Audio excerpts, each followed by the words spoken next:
जय हो 24 तीर्थंकर भगवान की जय। जब प्रभु की भक्ति करते हैं तो ऐसा लगता है कि काल का कारवां रुक गया है और हम प्रभु के चरणों में सिमट करके बैठ गए हैं।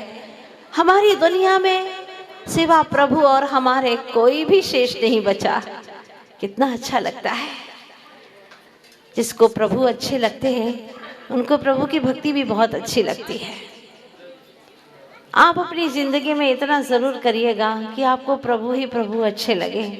कोई कुछ भी इधर उधर की बातें करे तो कहो नहीं, प्रभु की बात करो ना, उनकी ही बात करो जो किसी से बात ही नहीं करते, जो अपने आप में ही समाये रहते हैं, जो दुनिया में सर्वश्रेष्ठ है, बहुत सुंदर है, बहुत अच्छे हैं, सारे दोषों से मुक्त हैं, अनंत गुणों से युक्त हैं। उनकी चर्चा करो ना। अनंत काल से हमने उनकी चर्चा ही नहीं की, कभी मन भर करके उन्हें देखा ही नहीं, हृदय की गहराई से कभी उन्हें निहारा ही नहीं। बस मैं भी यही चाहती हूँ कि आप सभी भव्य जीवों को प्रभु बहुत अच्छे लगे, बहुत अच्छे लगे, और जब भगवान के पास जाए तो उन्हें अपलक निहारे। उस दिव्य शांत आध्यात्मिक सर्वश्रेष्ठ दुनिया की ऊर्जा वाले प्रभु को आप निहारे और भावना करें कि उनकी दिव्य ऊर्जा मुझ में बरस रही है, मुझ पर प्रवेश कर रही है। और ऐसे दिव्य प्रभु की ऊर्जा जिसके अंदर प्रवेश करे, क्या वो कोई गलत काम कर पाएगा? बोलो ना, नहीं कर पाएगा। जिस कलश से भगवान का अभिषेक करते हैं उस कलश से हम पानी भी नहीं पीते, जबकि कलश तो बहुत बहुत बाहर में रहता है ना। जिस कलश से भगवान का अभिषेक करते हैं उससे आप पैर धोते हैं क्या? अपने मुंह से लगाते हैं क्या? नहीं ना। जब बाहर का कलश भी इतना हमारे लिए सम्माननीय रहता है तो सोचो, जब भगवान की दिव्य ऊर्जा जिसके भीतर में बरसती हो, क्या वो कोई गलत विचार कर सकता है? गलत काम कर सकता है? क्या कोई शराब आदि का सेवन कर सकता है? नहीं कर सकता। तो जिसने भी वितराग जिन छवि का दर्शन किया हो, वितरागी प्रभु का दर्शन किया, वो सप्त व्यसनी हो ही नहीं सकता। और सप्त व्यसनी है तो वो भगवान का दर्शन श्रद्धा करने वाला हो ही नहीं सकता। अपनी जिंदगी को साफ सुथरा बनाओ।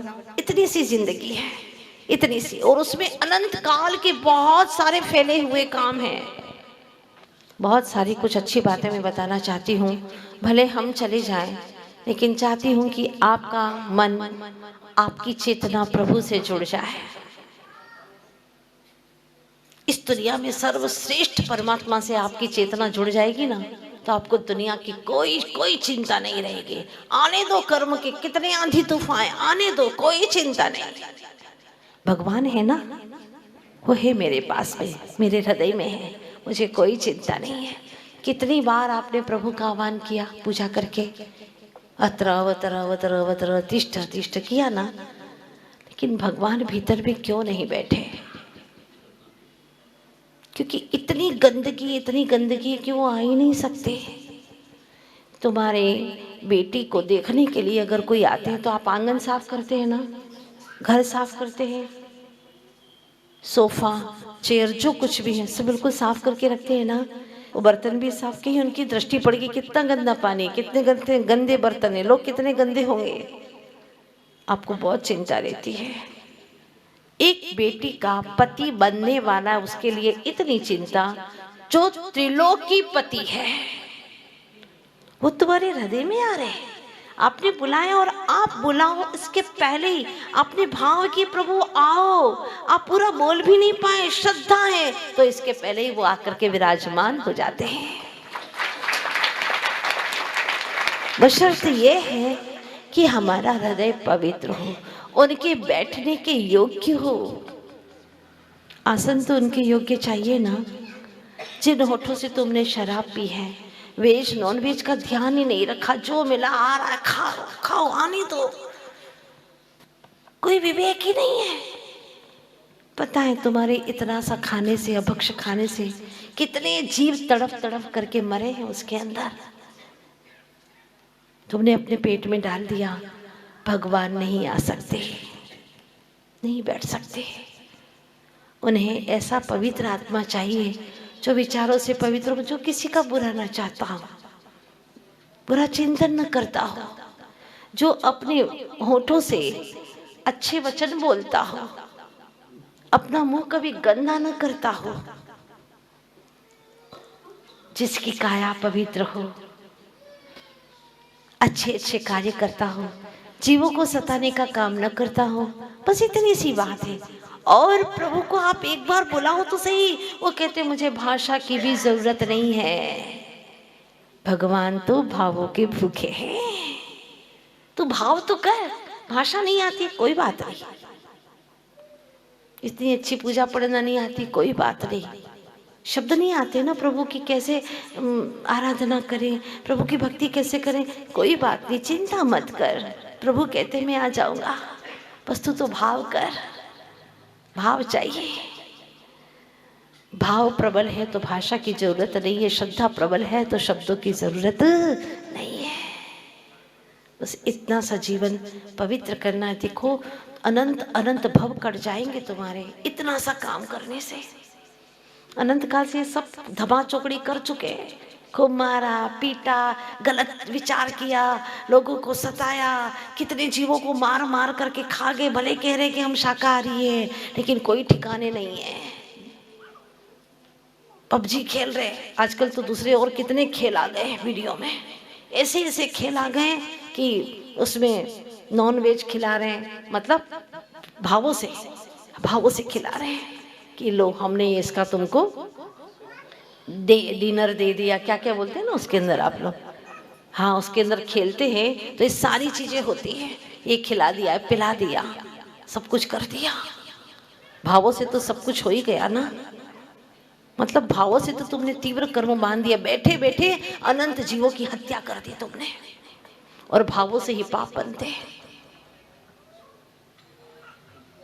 फास्ट फूड खा गए, कितने दिनों का पड़ा था वो, भोजन मना और उसकी मर्यादा के बाद में तो वो नियम से त्रस्त जीवों का पिंड बन जाता है, खा गए उसको भी। बहुत सारी बातें हैं जो मैं आपको ज़िंदगी में अमल करना ही है, तो कम से कम इतना करिएगा, जीवन में कभी भी शराब मत पीना, मत पीना। जिन होठों से तुमने प्रभु का नाम लिया, नमोकार मंत्र पढ़ा है, ऐसे पवित्र होठों में अब गंदी चीज मत डालना। जहाँ नॉन वेज बना है अलग हट जाना वहां से। अपने बच्चों को कूट कूट करके उनके अंदर भर देना, ये प्राण जाए पर वचन न जाए बेटा, चाहे कुछ भी हो जाए, करोड़ों रुपए मिलते ठुकरा देना उसको, लेकिन हमारा जैन धर्म नहीं जाना चाहिए। ये अपने बच्चों को कूट कूट करके भरो, रात में एक बार बैठो बच्चों को लेकर के, उनको नैतिक शिक्षा दो धर्म की, यही काम में आएगी। फालतू के काम मत करो, सब मिल बैठ करके परिवार, और पी रहे क्या संस्कार पड़ेंगे, गंदी गंदी मूवी देख रहे क्या संस्कार पड़ेंगे। इसके स्थान पर जिनवाणी का रस पियो, 15 मिनट निकालो, पूरा परिवार बैठेगा, अरे ऐसी ऐसी कहानियां हैं कि आपको आनंद आ जाएगा। पुण्याश्रम कथा कोश पढ़ो, आराधना कथा कोश पढ़ो, बच्चों को आनंद आ जाएगा। आज मैं आर्य का बनी हूँ तो ये डंकी की चोट कह सकती हूँ कि मैंने बचपन में अनंतमती, अनंगसरा, इनकी रोज कहानियां सुनी थी। इसका प्रतिफल है कि आज हम आर्य का बने। रोम रोम में जिन धर्म समाहित है, बस ऐसा लगता है कि प्राण चले जाएं, कोई चिंता नहीं, बस मेरा जैन धर्म जिन शासन ना जाए प्रभु, बस वो मेरे रोम रोम में तब तक बसा रहे जब तक कि मैं जिनेंद्र अवस्था को प्राप्त ना करूं। और तुम्हारे बच्चे कहते हैं क्या फर्क पड़ता है मम्मा, सभी तो एक जैसे धर्म है, सभी तो वही है, क्या फर्क पड़ता है। अब उनको फर्क कैसे बताएं कि माँ और पत्नी में बहुत अंतर है। माँ भी नारी है, पत्नी भी नारी है, पर दोनों में बहुत अंतर है। पत्नी भोग्या है, माँ भोग्या नहीं है। जीवों, आपने अपने जीवन में देखा होगा कि संपत्ति के माध्यम से सामग्री मिल जाती है, बुद्धि के माध्यम से आपको सफलता भी मिल जाती है, दांव पेच खेले तो सत्ता भी मिल जाती है। लेकिन एक बात कहूँ, बिना भक्ति के भगवत्ता कभी भी नहीं मिलती है। भगवान तो दिख रहे हैं लेकिन भक्ति नहीं है तो भगवत्ता प्राप्त नहीं होती, ये निश्चित बात है। प्रभुता को तो हर कोई भजता है लेकिन प्रभु को कोई नहीं भजता। कहते हैं प्रभुता को हर कोई भजे, प्रभु को भजे न कोई, जो जन प्रभुवर को भजे प्रभुता दासी होए। जो प्रभु को भजते हैं प्रभुता तो उसकी दासी बन जाती है, लेकिन चाहते तो बहुत सर्वश्रेष्ठ है पर उसको पाने का उपाय तो करते ही नहीं है। अब आप एक छोटी सी बात देखिएगा, आपके घर में बच्चे रहते हैं जिसके पास में चल सके ऐसे मजबूत पैर भी नहीं है, बिल्ली से वो छुड़ा सके अपने आप को ऐसी ताकत भी नहीं है उसके पास में, और तो और चिड़िया को भी अपने माथे से उड़ा सके वो सामर्थ्य नहीं उस बच्चे के पास में। भूख की वेदना को व्यक्त कर सके, बोल सके, वो भी शक्ति नहीं है उसके पास में। ऐसी जीव नहीं है उसके पास में कि वह रचना से व्यक्त कर सके, और मल मूत्र से भरे हुए बिस्तर से दूर होने की क्षमता भी उसके पास में नहीं है। जो वो चाहता नहीं है गीलापन, लेकिन अलग होने की क्षमता उसके पास में बिल्कुल भी नहीं है। ऐसी असहाय दशा में भी वह अपनी माँ को पास में बुला लेता है ना। गजब की बात, क्या कला है उस बच्चे के पास में कि वह ऐसी असहाय दशा में, बिल्कुल असहाय हर तरह से, फिर भी अपनी माँ को पास में बुला लेता है और अपनी हर ज़रूरत को पूरी करवा देता है। क्यों? कभी सोचा आपने? कारण क्या है? उसकी असहाय और कमज़ोर दशा। माँ जानती है कि मेरा बेटा कमज़ोर है, असहाय है, सामर्थ्य नहीं उसके पास में कि वो व्यक्त कर सके, इसलिए माँ उसकी एक आवाज़ रोने की सुन करके उसके पास में आ जाती है। माँ को पता चल जाता है, और वो रोने की जो टोन है ना उसमें भी उसकी अलग अलग स्थितियाँ। वैज्ञानिकों ने रिसर्च किया इसके ऊपर कि बच्चे को जब भूख लगती है तो किस टोन में रोता है, जब नींद आती है तो किस टोन में रोता है, हाँ, जब उसे कुछ अच्छा नहीं लग रहा है, पेट में दर्द है, तो उसकी टोन अलग रहती है। हर टोन को वैज्ञानिकों ने पकड़ा। मतलब वो बच्चा भी कितना सयाना है, और बिना कुछ करके एक ही रोने की टोन में ही सारे काम करवा देता है। लेकिन यह भक्त इतना चतुर, इतना सामर्थ्यवान, इतना योग्य होने के बावजूद भी भगवान को क्यों नहीं बुला सकता, क्यों नहीं बुला पाता, भगवान को अपने हृदय में क्यों आह्वान नहीं कर पाता?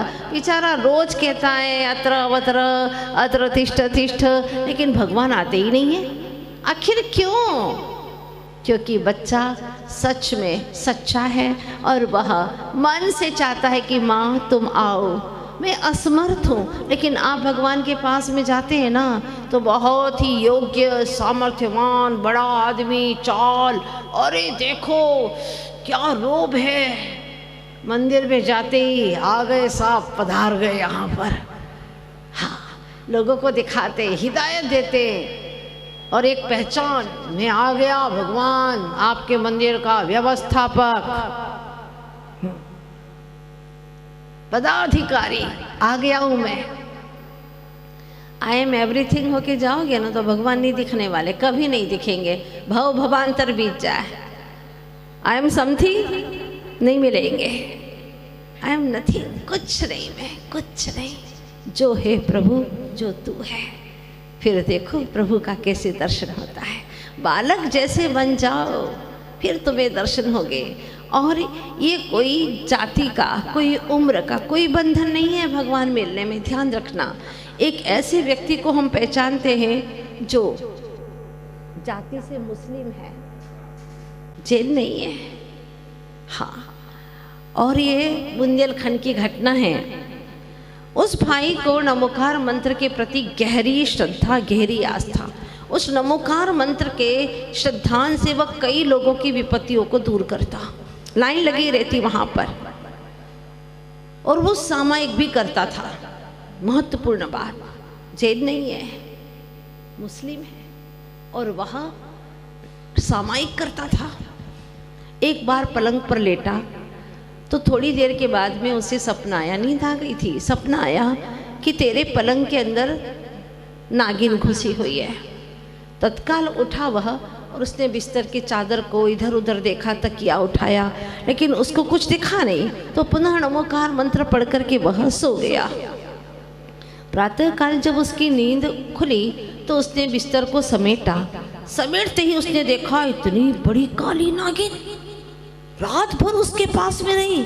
मतलब सपना सच था, लेकिन उसको काटी नहीं और धीरे से निकल करके चली गई। क्या श्रद्धान था उसका।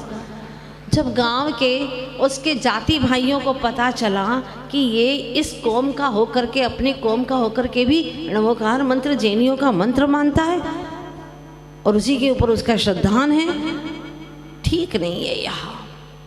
तो सारे उसके जाति भाइयों ने उसको मार डालने का निर्णय कर लिया, क्योंकि मारेंगे तो आगे कोई भी इस तरह के कार्य नहीं करेगा। अब वह सामयिक में बैठा हुआ था और उन लोगों ने दाव रख करके एक काला नाग, जहरीला नाग उसके ऊपर डाल दिया। अब आश्चर्य की बात है कि उसके नमोकार मंत्र के प्रभाव से, उसके भीतर में महामंत्र की श्रद्धा के प्रभाव से चारों तरफ नाग घूमता रहा, लेकिन उसके शरीर को स्पर्श नहीं किया। चारों तरफ घूमता रहा लेकिन उसके शरीर को स्पर्श न करे। बहुत देर हो गई और आखिर वह ऐसा खड़ा हुआ और चला गया, कुछ भी नहीं किया, छुआ तक नहीं उसे।